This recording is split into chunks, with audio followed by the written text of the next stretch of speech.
दतिया से कांग्रेस विधायक राजेंद्र भारती को एफडी हेराफेरी के मामले में 3 साल की सजा सुनाए जाने पर देर रात विधानसभा सदस्यता रद्द किए जाने के बड़े ऐलान के बाद अब दतिया सीट पर उपचुनाव होने की सुगबुगाहट तेज हो गई है।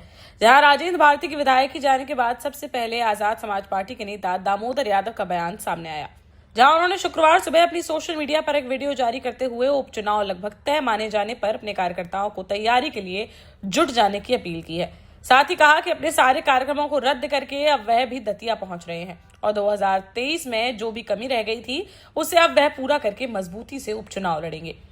इधर 2023 में राजेंद्र भारती से हार कर फिर से वापस लौटने का वादा करने वाले एमपी के पूर्व गृह मंत्री व पूर्व दतिया विधायक डॉक्टर नरोत्तम मिश्रा भी अब उपचुनाव को लेकर तैयारियों में जुट गए हैं, जिस पर अब संभावित उपचुनाव में नरोत्तम मिश्रा और दामोदर यादव के बीच कड़ा मुकाबला होने की उम्मीद की जा रही है। दामोदर यादव ने कहा कि वह अपने राष्ट्रीय अध्यक्ष चंद्रशेखर आजाद को 2023 में उनके जन्मदिन पर जो तोहफा नहीं दे पाए थे, 2026 में दतिया की सीट जीतकर वह उनको वो तोहफा देने का काम करेंगे। उन्होंने अपने सभी कार्यकर्ताओं से पूरी ताकत से तैयारियों में जुट जाने की अपील की है और कहा कि वह 2026 में दतिया में नीला झंडा फहराने का काम करेंगे। सम्मानीय साथियों, जय भीम। साथियों, आप सबको मालूम है कल दतिया जिले की दतिया विधानसभा के लिए जो घटनाक्रम हुए हैं पिछले 2 दिन के अंदर, दतिया के विधायक सम्मानीय राजेंद्र भारती जी की सदस्यता को कल देर रात समाप्त कर दिया गया है।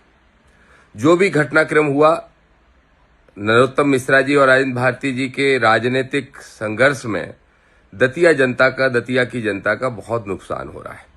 हम सभी संविधानवादी साथी इसकी चिंता कर रहे हैं और माननीय राष्ट्रीय अध्यक्ष जी भी, आदरणीय सांसद चंद्रशेखर आजाद जी भी इसकी चिंता कर रहे हैं। साथियों, आजाद समाज पार्टी, भीम आर्मी और सभी साथियों से, जो हमारे साथी हैं, उन सब से मैं कहना चाहता हूं कि जो भी घटनाक्रम घट रहे हैं उस पर हमारी नजर है। लोकतंत्र को और संविधान को सुरक्षित रखना हमारी जिम्मेदारी है। लेकिन जिस तरीके से भी सदस्यता समाप्त कर दी गई है विधानसभा में के द्वारा लेटर जारी करके, तो अब उपचुनाव होना वहां पे लगभग तय है। और उपचुनाव तय है तो मैं सभी साथियों से, सभी कार्यकर्ता साथियों से कहूंगा कि पूरी ताकत के साथ तैयारी शुरू कर दें।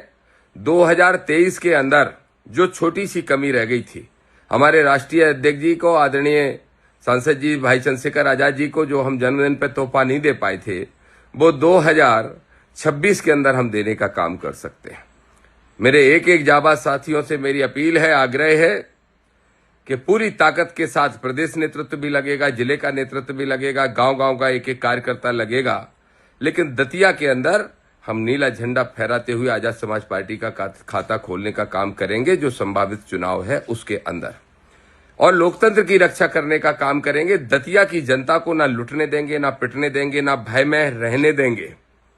उनके साथ हम अम्बेडकरवादी पूरी ताकत के साथ खड़े होंगे। यही संदेश मैं माननीय राष्ट्रीय अध्यक्ष जी की ओर से, हमारे प्रदेश नेतृत्व की ओर से और सब साथियों की ओर से देना चाहता हूं। मेरे सब साथियों से मेरी अपील है कि पूरी ताकत के साथ चुनाव की तैयारी में लग जाएं। मैं सारे कार्यक्रम अपने निरस्त कर रहा हूं और बहुत जल्द दतिया पहुंच रहा हूं और सब कार्यकर्ता साथियों से बैठक करके आगे की रणनीति हम सब साथी तैयार करते हैं। जय ज्योति, जय भीम, जय संविधान, जय मंडल, जय जोहार, जय भारत। देश का जाना माना सैनफिन ग्रुप आपके लिए फिर लाया है झांसी में वास्तु के हिसाब से फ्लोर प्लान सहित एक शानदार टाउनशिप, जिसमें सुरक्षा की दृष्टि से सीसीटीवी, एक ही ग्रैंड गेट से एंट्री और एग्जिट, चौड़ी सड़कें, parking, car wash area, senior citizen and international fountain parks, swimming pool, gym, badminton, tennis आदि courts, school, hospital, shopping mart आदि कई सुविधाएं। इसीलिए तो हम झांसी में लोगों की पहली पसंद। 12 साल पहले अपने स्टार्टअप के साथ ही योग्य नेतृत्व, अनुभवी टीम और सक्षम सेंट्रलाइज और उत्तरदायी प्रबंधन के बल पर सबको घर गुणवत्ता के साथ समय पर घर की योजना के तहत सैनफिन समूह ने बहुत ही कम समय में 1500 से ज्यादा यूनिट्स को दिया है कब्जा। समय पर डिलीवरी से हमारे ग्राहकों में बढ़ा है विश्वास और मिली है संतुष्टि। सैनफिन समूह ने बहुत कम समय में Sanfin Ashok city, green homes residency, green homes city, Sanfin Ashok valley, Delhi public school, Sanfin शाखा, केन सैनफिन अस्पताल सहित कई अन्य परियोजनाओं के साथ नई झांसी के निर्माण में स्थापित किया है एक बड़ा मुकाम। तो आप भी आज ही आइए अपने परिवार के साथ और कीजिए अपने सपने साकार।